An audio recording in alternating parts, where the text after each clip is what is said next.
Hello everyone.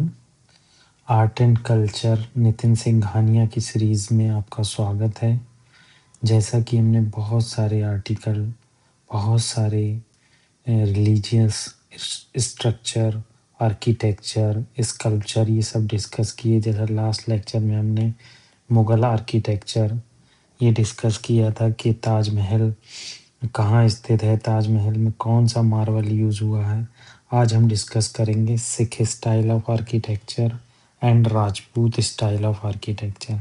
Actually ये दोनों जो आर्किटेक्चरल स्टाइल हैं, ये दोनों ही मुग़ल आर्किटेक्चर स्टाइल से इन्फ्लुएंस्ड हैं। देखोगे यहाँ पर influenced by the Mughal style. तो यहाँ पर first of all Sikh style of architecture development कब स्टार्ट हुआ। देखो मेनली अगर इसका रीजन आप देखोगे तो ये आपको पंजाब के रीजन में मिलेगा और हैविली इन्फ्लुएंस्ड है किससे, मुग़ल स्टाइल ऑफ आर्किटेक्चर से। क्यों हैविली इन्फ्लुएंस्ड है, देखो यहाँ पर अगर आप ये चीज़ यहाँ देखो, ये देखो हरमिंदर साहिब, ये हरमिंदर साहिब जो गुरुद्वारा अमृतसर में है, तो इसका जो टॉम्ब देखोगे या फिर इसका गुंबद देखोगे तो आपको ये मेनली मुग़ल स्टाइल जो ईरानियन लोग यूज़ करते थे उस स्टाइल का देखने को मिलेगा। तो यहाँ क्या बताया है, द यूजेज ऑफ मल्टीपल छतरीज और kiosk on the top of the construction. देखो ऐसे मल्टीपल छतरीज देखने को मिलेंगे। देखो मेन छतरी यहाँ पर है,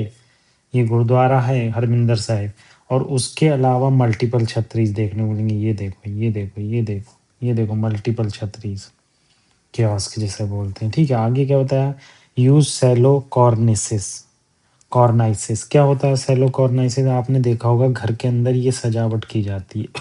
तो इसी को हम सैलो कॉर्नाइसिस कहते हैं। दीवार और छत से मिलाकर एक स्ट्रक्चर बनाया जाता है ताकि खूबसूरती और ज़्यादा बढ़ जाए। तो यहाँ पर ये आपको सैलो कॉर्नाइसिस देखने को मिलेगा। और ये जो डोम्स हैं, जो डोम्स बनाए गए हैं, ये फ्लूट स्टाइल में बनाए गए हैं और जनरली कवर्ड ब्रास और copper guilds for decoration and support. आप देखोगे, ये देखो गोल्ड, ब्रास, कॉपर ये सब यूज़ होता है। और ये स्ट्रक्चर इनका क्या होता है, यहाँ पर जो वर्ड यूज़ किया है इन्होंने, फ्लूटेड डोम। फ्लूटेड डोम क्या क्या मतलब है कि डोम ऐसे चलेगा और अंदर को मुड़ेगा, ये फ्लूटेड डोम है। ये फ्लूटेड डोम है, एकदम अंदर को आएगा ऐसे, फ्लूटेड डोम। ये देखो आप यहाँ फ्लूटेड डोम देख सकते हो। ठीक है, arches were decorated by the use of numerous foliation. Foliation क्या होता है, बहुत सारे ये आप आर्चेज है, आप देखो यहाँ पर बहुत सारे फोलिएशन लीव्स के आकार की चीज़ें निकली हुई हैं, इसी को बोलते हैं।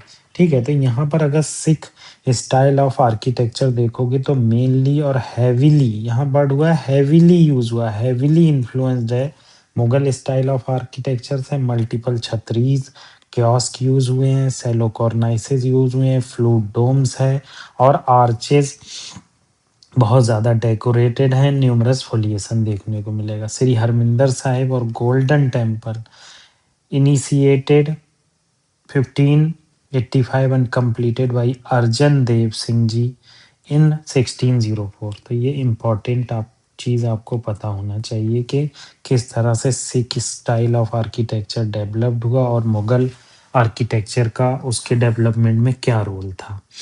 आगे राजपूत स्टाइल ऑफ आर्किटेक्चर देखो, राजपूत कंस्ट्रक्शन जो स्टार्ट हुआ जब Mughal style of architecture decline होने लगा, मुगल रीन धीरे धीरे समाप्त होने लगी, तो मुगल स्टाइल ऑफ आर्किटेक्चर से इन्फ्लुएंस होकर राजपूत कंस्ट्रक्शन देखने को मिलेगा। इसमें क्या है, यूनिक साइज देखने को मिलेगा कंस्ट्रक्शन का, और बिल्डिंग जो है पैलेसेस और फोर्ट्स बहुत देखने को मिलेंगे।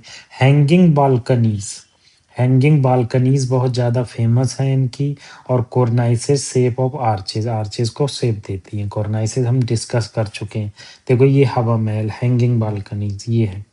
क्या होता है, जैसे मान लो ये दीवार है और दीवार से थोड़ा सा बाहर निकल कर हमने एक बालकनी बना दी, उसी को हैंगिंग बालकनी कहते हैं।